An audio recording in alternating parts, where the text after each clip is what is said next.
So the question is how to install a 4569 lever latch or the 4560 on a 4510, except when you're installing it upside down. Now, I have not prototyped this, but I've taken it apart and realized why it doesn't work out of the box, even though your tailpiece on the back of your cam plug gets in here and pulls that latch back. So when it's like this and you turn the lever, the rotation of the lever and the movement of the cam are in opposite directions, and that's inherently the problem. Whether you have it right side up or upside down, well, when you turn the lever upside down, you have the problem of needing to rotate the cam in the same direction as the lever rotation in order to retract the latch.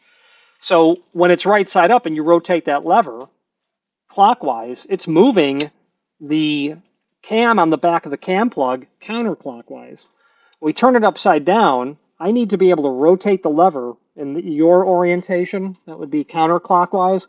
I need to pull that cam on the back of the cam plug counterclockwise as well. They both need to go like this.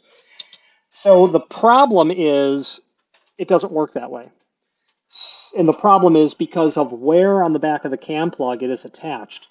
So I've disassembled the cam plug and I've realized you need something like this. Okay, and all I've done is take a piece of paper and it's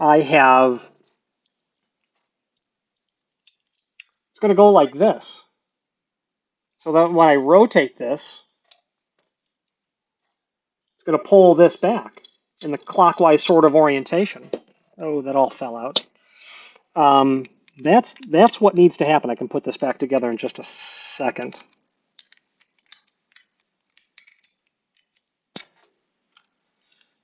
My paper cutout may not stay on there, but I need to be able to rotate that.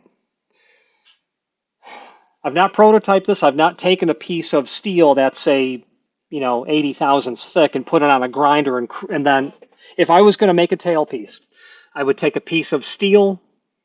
I would mimic the same thickness of the standard, which is probably about 100 thousandths. Okay.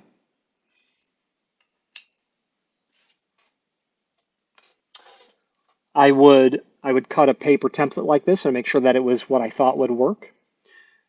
I would absolutely have to use this retaining pin or mimic something like it so that it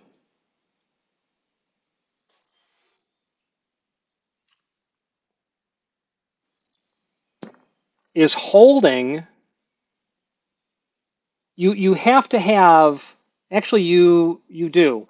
So you'll have to have this pin inside of here because the spindle is loose. So the cam that you create is going to be drilled and tapped to the free area in here, and you're going to use really small screws, like a number 348. That would be on the back of a mortise cylinder, or maybe even the next size smaller. But then this pin has to be in here so that the bottom of the cam, the one that you make, is making sure, because you're holding it on back here with its C-clip, this component doesn't just fall out, which it will, obviously, but we're going to capture it with this, with the plug that's there. You're probably going to need, you're going to need something on there. Probably what I would end up doing is looking for a truss head screw with a very small washer that would allow that to stand off, and maybe an extremely small washer and nut on the back.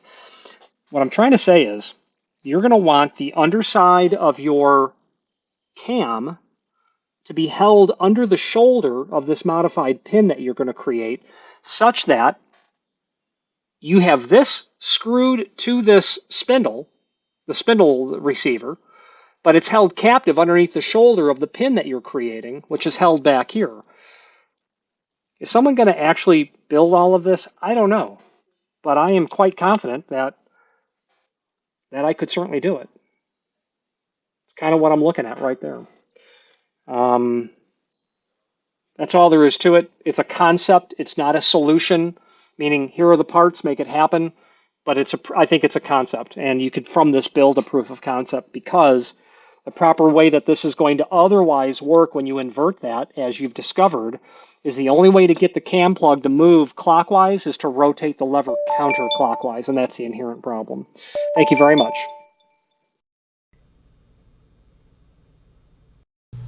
Again, thank you for watching, and if you've enjoyed this video, please click thumbs up, please subscribe, and maybe even send the video to someone that you know. Thank you.